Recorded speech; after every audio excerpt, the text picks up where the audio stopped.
Welcome to Haunted Pittsburgh. We are the curators of Pittsburgh's nightmares. We are the archivists of its fears. Tonight's story is possibly one of the most intriguing mysteries in Pittsburgh's history. It happened on January 31st, 1956.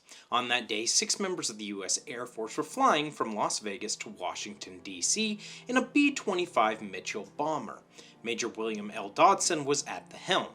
Now, the plane had enough fuel to make it to its stopover in Harrisburg, Pennsylvania. However, fate would rewrite their flight plan. You see, as the plane approached Homestead, Pennsylvania, the fuel gauge suddenly registered empty. Major Dodson knew that to avoid civilian casualties, he had to ditch the plane in a thin ribbon of the Monongahela River between 2 bridges. That would be the High Level Bridge, now the Homestead Grays Bridge, and the Glenwood Bridge in Hazelwood. He had to hit the mark exactly. Major Dodson announced, "Brace yourselves, we're going in." Horrified onlookers on the high-level bridge watched as the plane approached. They prepared for a crash. Instead, the plane floated just 30 feet above the span, headed for the Glenwood Bridge. Finally, there was a terrific splash. Water and froth spouted into the air because Major Dodson had hit his mark. The plane seemed to disappear. And then it resurfaced, spun around so it was facing south, and the current took it west toward downtown. The plane glided under the Glenwood Bridge, but the men did not panic. Instead, without life jackets or rafts, they climbed onto the plane's wings, whistling to gain attention of onlookers.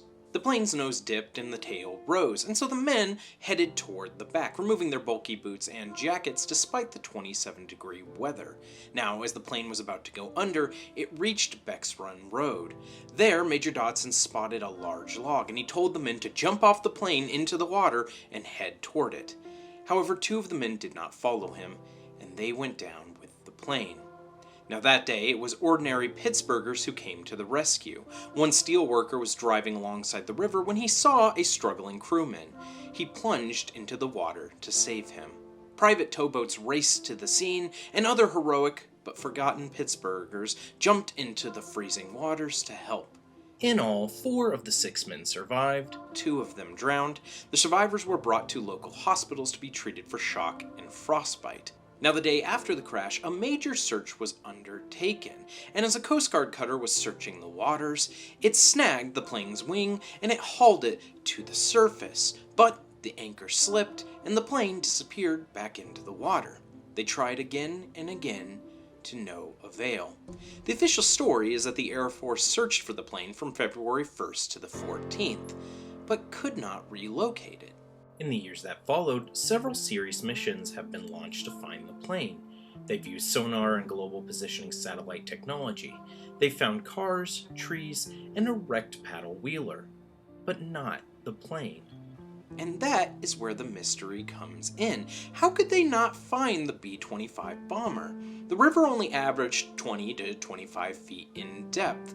However, the plane weighed 28,460 pounds, had a wingspan of 67 feet 7 inches, was 52 feet 11 inches long, and 15 feet 9 inches tall. How could they not relocate it? Other planes had been ditched into the river and they had been rediscovered. Why not this one? Well, some say it's because the plane was secretly removed. Many claim that they watched soldiers descend upon the Mon in the dead of night to remove the plane shortly after the crash. Others claim that they saw wreckage being brought to a local steel mill to be melted down. And in fact, one tugboat operator claimed that he saw wreckage being taken out on a barge, and shortly after this, he received threatening phone calls telling him not to talk about it. In the days after the incident, Major Dodson spoke freely about it, but over the years, this shifted. Major Dodson was eventually promoted to colonel, and then in the 1990s, he was interviewed about the crash. However, his disposition changed, and he refused to talk about it. Years later, one investigator was searching 2 of the local newspapers for their extensive photo coverage on the mishap. All of the original photos had been removed. The official Air Force report also has multiple sections blacked out. So why all the secrecy? Well, many people claim it's because of the plane's cargo. Theories on this range from a UFO to an atom bomb. to a Soviet defector to poisonous gas, to organized crime money, to Vegas showgirls on their way to entertain Washington senators, all the way to Howard Hughes himself. Nobody knows what was on that plane.